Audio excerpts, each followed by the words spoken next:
Let me show you how to create this type of images while using Bing. Let's start the video. Firstly, open any browser and search bing.com.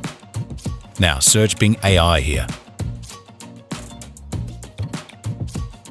Scroll down and open Image Creator from Microsoft Designer Bing. You can see this screen. Now you can create your account with your Gmail. Enter prompt on search bar.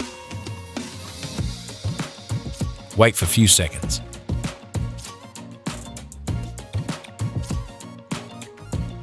Now here is a result.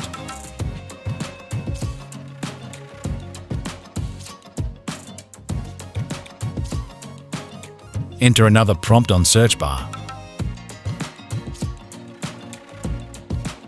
Wait few seconds. Now result is here. You can easily download image with one click. That's it. If you want more informative videos like this, then subscribe our channel. Thanks for watching.